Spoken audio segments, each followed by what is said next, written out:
the Coast Guard announced the largest cocaine seizure in its history. Nicole Skanga takes us aboard the operation from Coast Guard missions at sea to the DEA lab where the drug's origin can be traced. Worth more than $360 million comes amid ongoing efforts to combat drug trafficking. The U.S. Coast Guard just pulled off one of the biggest cocaine busts in Florida history. At Port Everglades, agents offloaded 49,010 pounds, 24.5 tons, of pure cocaine with a street value exceeding $362 million. This wasn't just a seizure. This was a full-scale dismantling of cartel supply networks operating across the Eastern Pacific.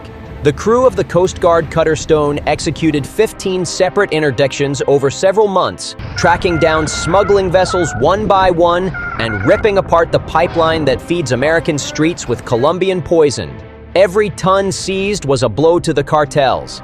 Every vessel stopped was a network disrupted. Every brick pulled from the water was a life saved. When we have a commander-in-chief who empowers leaders, Coast Guard men and women, our service members across the force, our intelligence analysts and professionals to do the job that they signed up to do. The cocaine originated from Colombia and Ecuador, part of a transnational shipping route used by Mexican and South American cartels to funnel narcotics toward the United States.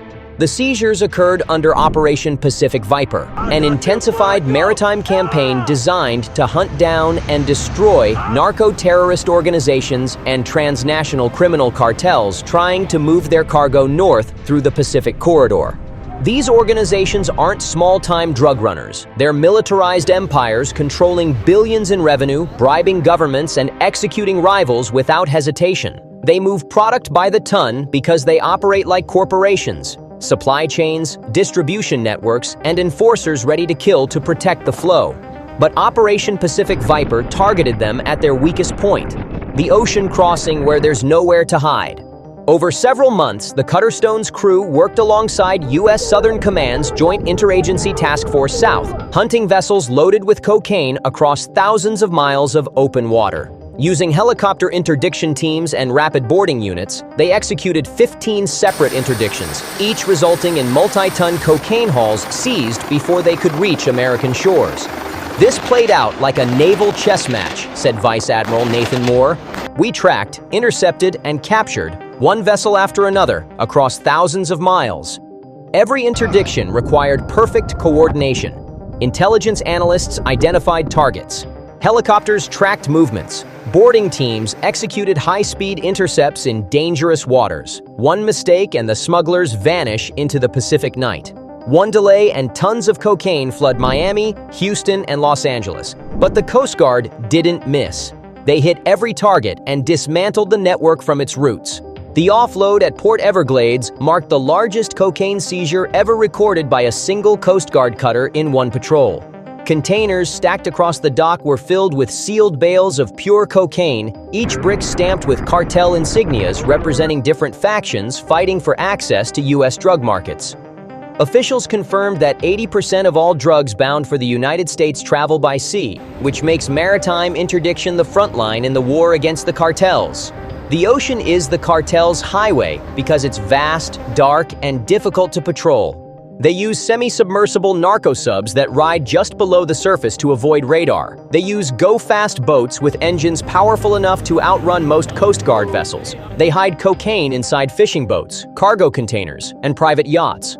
But the Coast Guard is winning. They're using advanced intelligence, satellite tracking, and coordinated strike teams to hunt down smugglers before they reach U.S. waters.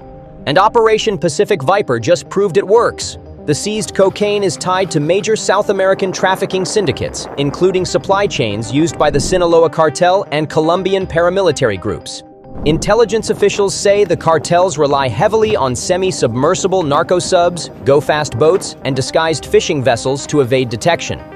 Every ton captured here represents a cartel shipment that never reached Miami, Houston, or Los Angeles, said Captain Ann O'Connell, commanding officer of the Cutter Stone. These cartels don't just smuggle drugs, they run entire criminal empires that span continents. They control coca production in Colombia. They manufacture cocaine in jungle labs. They transport it by land, sea, and air. And they distribute it through networks that reach every major city in America. Stopping them requires more than luck. It requires intelligence, coordination, and relentless pressure at every point in the supply chain. This operation demonstrates our increased posture and continued success in the fight against narco-terrorism, Captain O'Connell added. The success of Operation Pacific Viper involved cooperation among the DEA, FBI, Customs and Border Protection, the U.S. Navy, and international partners across Central and South America. These agencies share intelligence under Operation Panex, part of Operation Take Back America, a federal initiative to dismantle the world's most dangerous cartels. This wasn't just the Coast Guard working alone. This was a coordinated effort involving dozens of agencies, hundreds of personnel, and intelligence gathered from multiple countries. Every agency brought something critical to the table. The DEA provided cartel intelligence. The FBI tracked financial networks. Customs monitored port activity. The Navy provided air and sea support, and international partners shared information on cartel movements in their territorial waters. When all these pieces come together, the results are undeniable. On the deck of Cutter Stone, crew members, many of them under 30, stood watch over tons of cocaine destined for destruction. Each one of those bales represents thousands of overdoses prevented, said National Intelligence Director Tulsi Gabbard, praising the operation. This is what happens when our intelligence community and service members are empowered to do their job. These young sailors spent months at sea hunting smugglers in dangerous waters. They worked 12-hour shifts tracking targets. They launched boarding operations in the middle of the night. They risked their lives intercepting vessels crewed by armed cartel operatives who would rather fight than surrender their cargo. And they succeeded 15 times. Every interdiction was a victory. Every ton seized was proof that courage and coordination beat cartel money and violence. According to U.S. Southern Command, cartels are increasingly blending traditional smuggling with terror finance, money laundering, and weapons trafficking. These organizations don't just deal drugs, said a DHS official. They fund militias, destabilize nations, and traffic fentanyl precursors, making them a national security threat. Interdictions like this deny cartels hundreds of millions in revenue, choking off their ability to fund violence across Latin America. The cartels use drug profits to buy military-grade weapons. They bribe police, judges, and politicians. They fund private armies that control entire regions of Mexico, Colombia, and Central America. They traffic people, weapons, and chemicals used to make fentanyl. Stopping their drug shipments doesn't just save American lives, it weakens their power, cuts their funding, and makes it harder for them to terrorize communities south of the border. Every dollar denied is a bullet not bought. Every ton seized is a cartel operation that can't expand. The Eastern Pacific, spanning waters off Ecuador, Colombia, and Panama, remains the world's most active narco transit corridor. The Coast Guard's Operation Pacific Viper and Operation Panama Express are now central pillars in cutting off those routes. "We are taking the fight offshore," said Vice Admiral Moore. "It's far better to intercept 24 tons of cocaine at sea than to fight its impact in our neighborhoods." The logic is simple but brutal. Stop the drugs before they reach land. Once cocaine makes it to shore, it disappears into warehouses, stash houses, and distribution networks.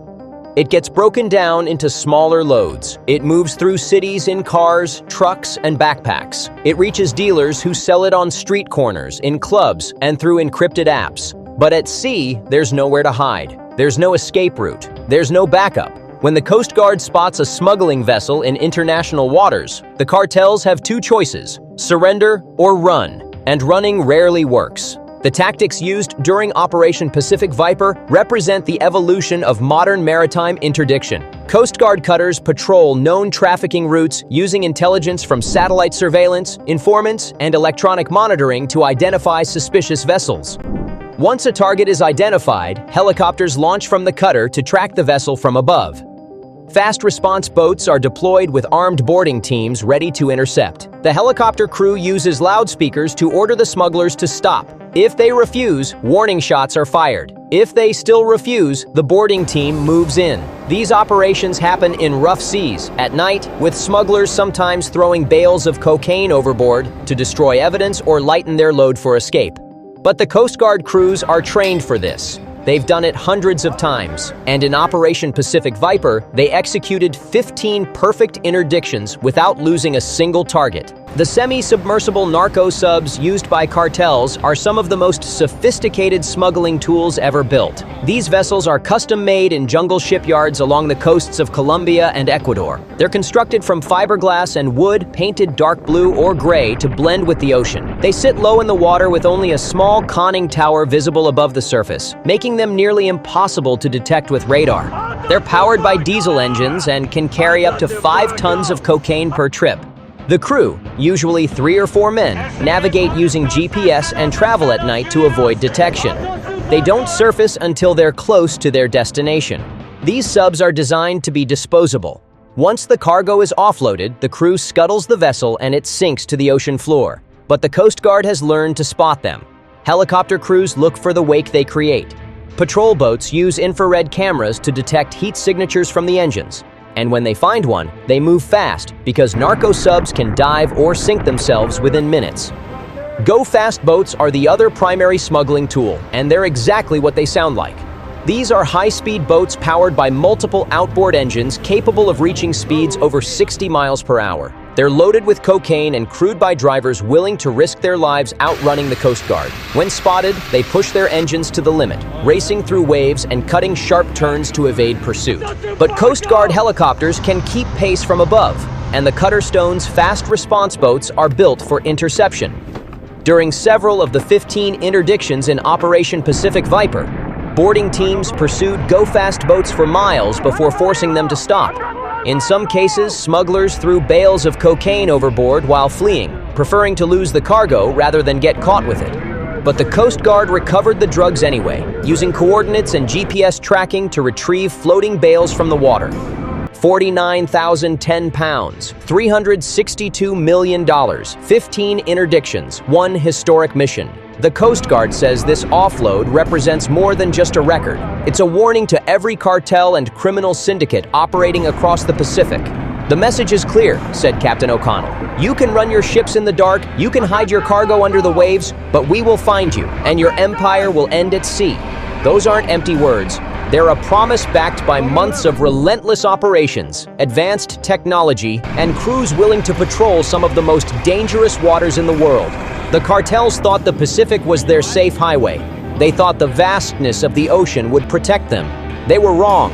Operation Pacific Viper proved that the Coast Guard can track, intercept, and seize cartel shipments no matter how far they run or how deep they hide. This operation sends shockwaves through the entire cartel infrastructure. Losing $362 million worth of cocaine in one fell swoop isn't just a financial hit. It's a strategic disaster. The cartels invested heavily in these shipments. They paid producers in Colombia. They paid smugglers to transport it.